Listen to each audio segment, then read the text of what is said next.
all these curves are derived. I'm also going to show you how to calculate the profit, revenue, and cost for a monopoly. And finally, I'm going to show you what happens to consumer surplus and price and quantity when you compare a monopoly with perfect competition. Simply put, the demand curve for a monopoly looks a lot like the market demand curve because they are the market and they control the market and they set prices and quantities. So at this price and this quantity, I can calculate revenue for the monopoly, and that's that point right there. So I take total revenue is equal to price times quantity, or P times Q.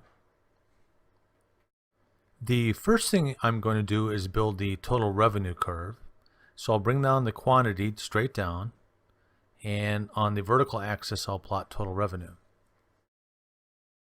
So at this particular level of quantity, this is at this level of quantity, that is my total revenue. Right there. I'm going to do this at several different price points and quantity points. At high prices, the monopoly doesn't sell very much and they don't get a lot of revenue. At a more moderate price, they sell quite a bit more, and this is their revenue level right there. And at lower prices, they sell more, but they actually make a little bit less money, a little less revenue. And that would be the point right there. So this is what the total revenue curve looks like. Kind of goes up and then back down. Average revenue is worth mentioning as well. And the way I calculate average revenue for a monopoly is I take total revenue divided by quantity, that's average revenue, which is price times quantity divided by quantity. So those two quantities cancel out. So it turns out that average revenue is always equal to price. So whatever my price is, that's my average revenue, regardless where I'm at on the demand curve. It turns out the demand curve and the average revenue curve are exactly the same, because demand, in this case, is equal to average revenue. Marginal revenue is always a little tricky. I'm going to do that one now. And marginal revenue is the change in total revenue due to a change in quantity. And change, I'll use a little delta sign, the Greek letter for delta.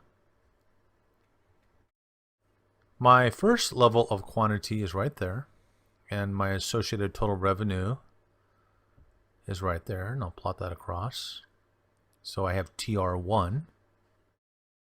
If the monopoly increases quantity to level Q2, right there, total revenues rise. So right there, total revenue 2. What I'm actually going to show you is the slope. If you remember, the slope is rise over the run right there. So I'm going to take the rise divided by the run, which is the slope. That's the same thing as rate of change, by the way. So I take total revenue 2 for my second quantity minus my first total revenue 1, divided by the second level of quantity, or Q2, minus Q1, the first level of quantity. And this is equal to a change in total revenue divided by a change in quantity. Again, change is that little delta sign, Greek sign for delta. And this is equal to marginal revenue. It turns out that marginal revenue is just the slope of the total revenue curve, and that's that green line there. And the slope's not constant, and it changes all the way through the total revenue curve. This point's a very important point because there the slope is 0, and so is marginal revenue. It's 0 at that point. And if I take the point up there and I draw my line straight down like that, that's my marginal revenue curve. To the right of the dotted line, marginal revenue is negative. The slope is negative, as you can see. So by definition, marginal revenue is equal to change in total revenue divided by the change in quantity. There is nothing special about the marginal cost and the average total cost curves for monopoly. It's calculated exactly the same as for perfect competition, so I'll draw those in.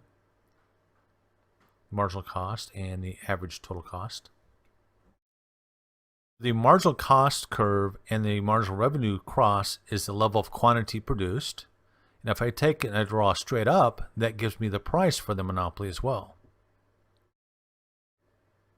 So total revenue is equal to price times quantity.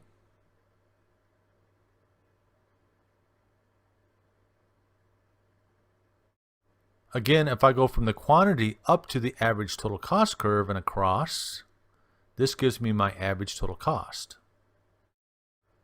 which is the area of the red triangle. It's average total cost times quantity. That's the area. And if I take total revenue minus total cost, that's the profit, which is that black area there, the area of that black rectangle, I should say. The height is P minus average total cost, or price minus average total cost. The base is quantity again. So profit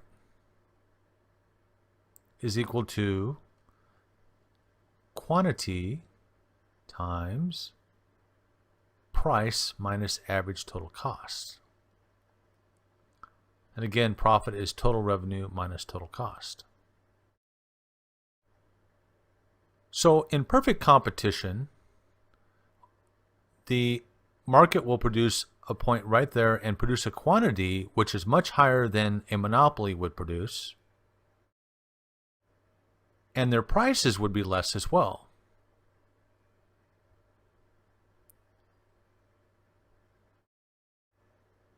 In other words, monopolies charge more and produce less.